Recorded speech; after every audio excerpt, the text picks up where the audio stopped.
As VR game design matures and standards slowly become set, developers will inevitably toy with adding more artificial assists to broaden accessibility and maximize profits. For the shooter genre in flat screen, the most popular forms of help are aim assist and bullet magnetism, which are already firmly established in the zeitgeist of popular flat screen titles. Once virtual reality tracked motion input inevitably usurps dominance over how we experience our entertainment media in society, for gaming, the question I want to pose in this video is: do shooter genre assists designed for traditional input also have a place in VR?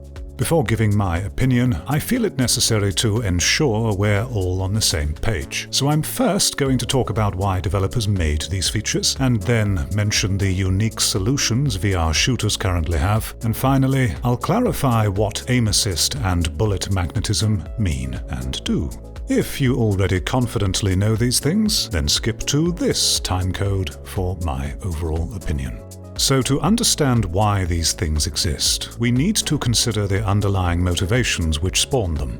In the case of aim assist and bullet magnetism, as I see it, there are two primary imperatives which begot their creation. The first imperative is to compensate for an ill-suited input tool for the job, e.g., a controller's thumbstick being terrible for quick, precise aiming. This is a very important reason to consider properly, because when we do, we notice its underlying rationale explicitly recognizes the tool at hand is poorly suited to the task, while also implicitly acknowledging the user's potential aiming ability probably can reach beyond the limits the tool can offer them, and the user would quickly become frustrated and dissatisfied by those limitations and then just give up trying, thus warranting the creation of artificial assists to hopefully avoid that scenario.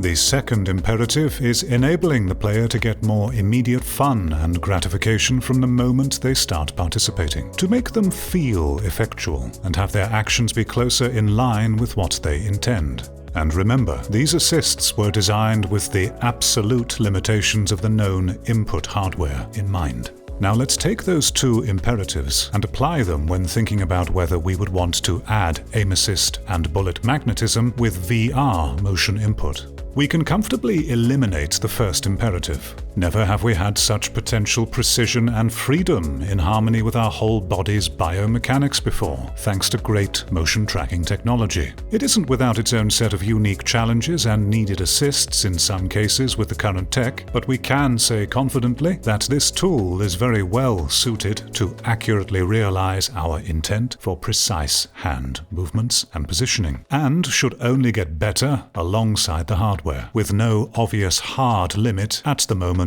beyond our own biology. That leaves the second imperative: immediate accessibility and easier won success, potentially increasing enjoyment and retention. This is a valid concern, as it is for any piece of interactive entertainment software. A user miming the action of aiming a projectile weapon in VR can definitely be quite challenging when starting out. Add to this the fact it's a brand new paradigm of interacting which requires the use of muscle coordination and posing that has never been asked of the user before, who has spent all of their life using traditional inputs up to now. Then there is the added mental dissonance of not having physical sensory reference for whatever we are interacting with in virtual space. Adapting to that can also be tough. And finally, as a cherry on top, stability and accuracy become problematic while aiming, because miming the use of something cannot compensate for the lost sense of weight and form that allows for confident orientation as we would have with the real-life object. All those in mind, there's no denying it may be a huge and often frustrating adjustment from flat screen, which would be a worry for a dev who just wants you to play and enjoy their game as fast and as smoothly as possible.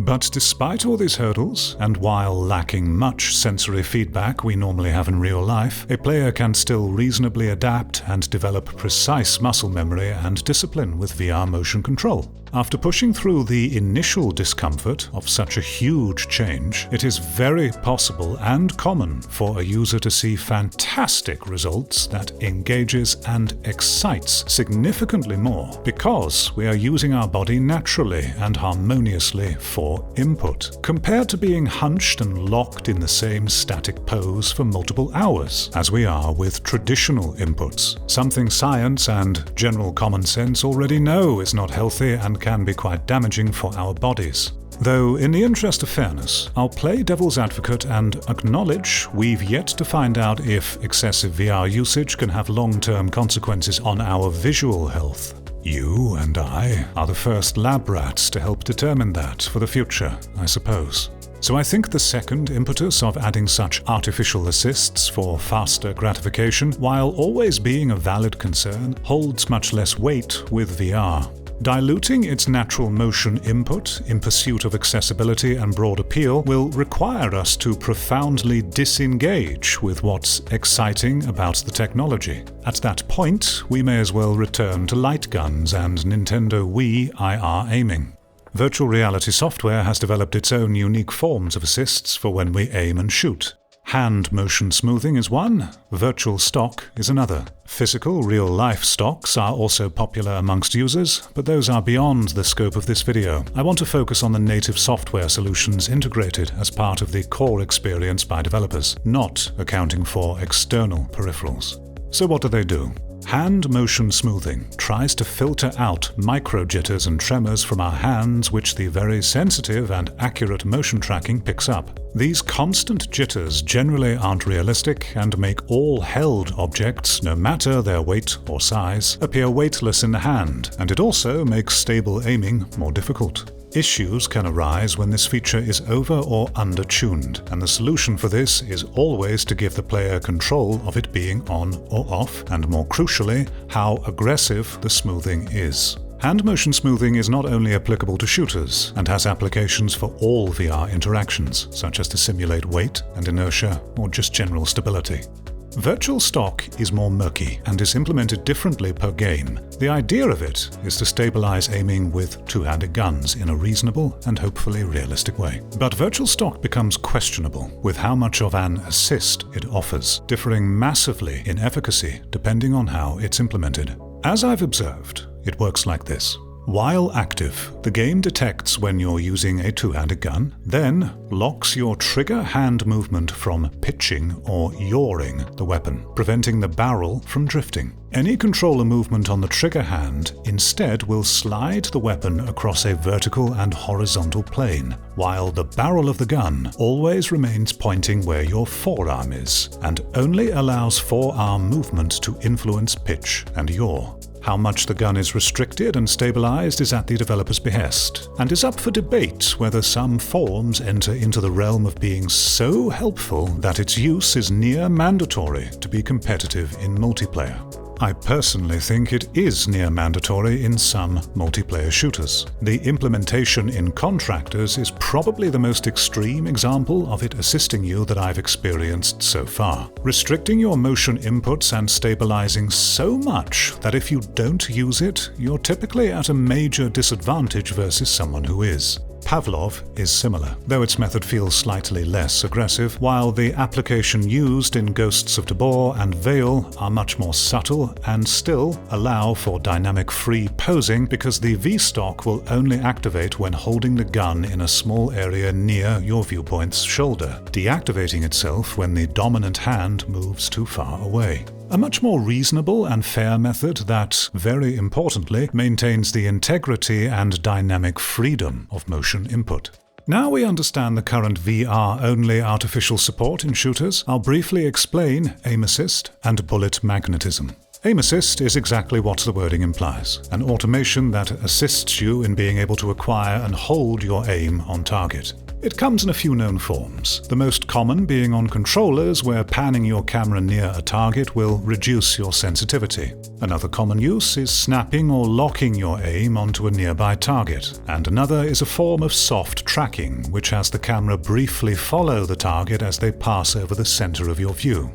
Bullet magnetism is also what the wording implies, the projectile you fire being attracted towards the target if you shoot in a defined area near it. You can think of it as an invisible magnetic field surrounding the target, the size and shape of which can be tweaked by the devs according to many variables in the moment, which then pulls your projectiles to them, scoring you a hit when you actually should have missed. Destiny 2 is a very strong example of this, having bullet magnetism in droves for both controller and keyboard and mouse. Flat-screen shooter games may have one or both of these assists active in different ways, but they're typically designed to be quite subtle, so the player ideally does not notice it helping in the middle of an action, and are fooled into believing they actually are that accurate and good at tracking. It's a form of deception, basically. A well-meaning deception, you could argue, with the objective of making the player more effectual than their present ability allows. And as I said before, it also helps to make up for input tools that are terrible at precise aiming. So the player can have more immediate fun and struggle less, theoretically increasing the likelihood they will enjoy the success and continue to play. So, should they make their way into VR games? Have they done so already? Is there any justifiable scenario for their inclusion on top of the currently existing assists? I was inspired to make this video after a session of Contractors multiplayer in which I was getting my arse handed to me over and over and over again in multiplayer. Now, what I'm about to say, I have absolutely no proof of, no concrete evidence I know exists to support me, and should not be regarded as any kind of fact, just my own anecdotal speculation I'm sharing with you. I'm suspicious that Contractors, at the very least, may have some additional aim assist and/or bullet magnetism shenanigans going on in secret. I have this suspicion due to the regularity of what feels like inhuman speed and accuracy from many players, including myself sometimes, in multiplayer matches. It happens consistently enough that it stands out quite jarringly compared to other popular VR shooters. The footage playing behind me should be showcasing examples of this. Players instantly laser beaming me from any range while moving at incredibly high speeds and strafing erratically, even while jumping through mid-air or one-handing their weapon. They still manage to maintain such a degree of accuracy that very often ends in a headshot. I say it feels inhuman because in virtual reality, human movement inertia should be playing a much larger role than it would in a flat-screen game. Standing or sitting, the entire upper body must be engaged and posed in a VR shooter, compared to just one arm and wrist when using a mouse, which are constantly in position to react. The same with fingers and thumbs on a controller.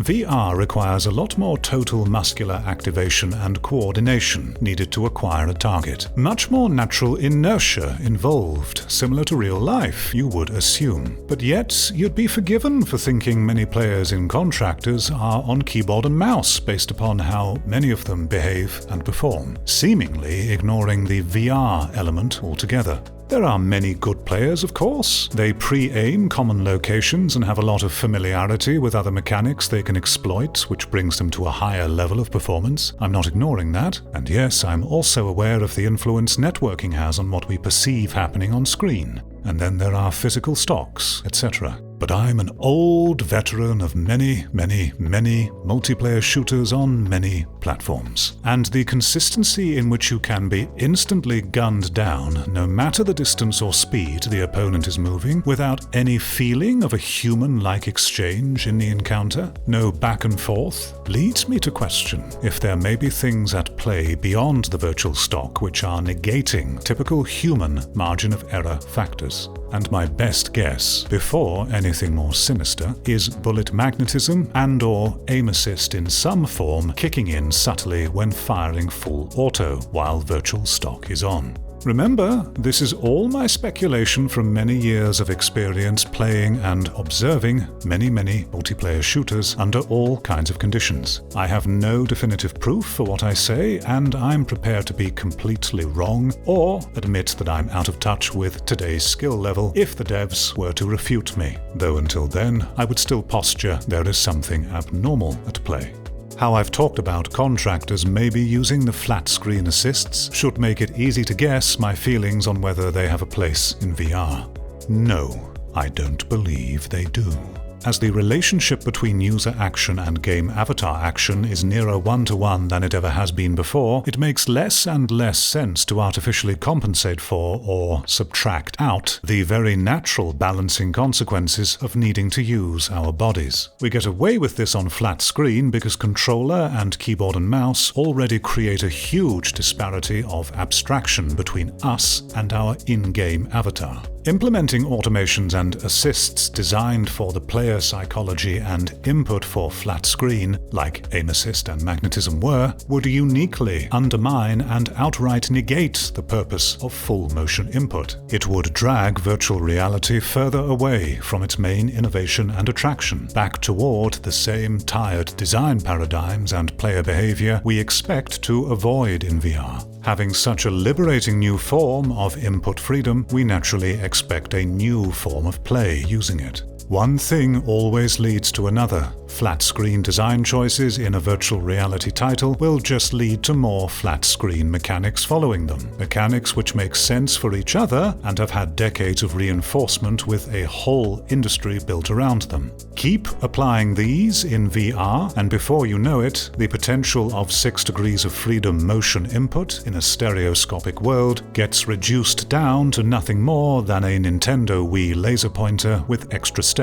Because that's ultimately as far as the flat screen design trends can ever take us. They are inextricably intertwined with the limits of the inputs they were designed around. Good evidence of this in action for VR can be seen in the multiplayer shooter Breaches, where, despite having whole new dimensions of input freedom, player behavior in that game is basically identical to flat screen because the game's core design leans so heavily on that mindset. It doesn't play whatsoever like how a VR game uniquely could or should. It has no interactions that can't easily be replicated with controller or keyboard and mouse. It's flat screen plus gameplay design. Stereo vision with true motion control being superfluous. Such a waste. Virtual stock and hand motion smoothing are good starts as unique VR solutions that still have plenty of room for iteration and improvement. Being designed for virtual reality from the ground up, they can reasonably assist a player while maintaining the integrity and unique possibilities of motion input. But virtual stock can flirt with undermining this if implemented too forgivingly.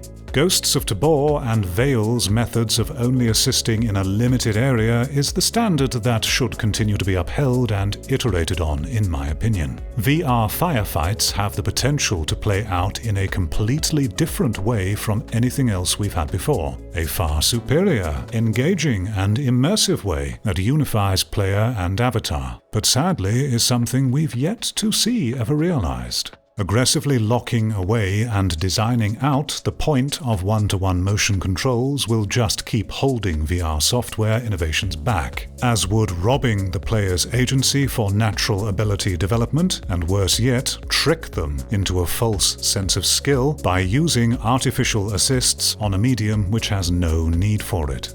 So, once again, do I think aim assist and bullet magnetism have a justifiable reason to be used in VR shooters? No, absolutely not.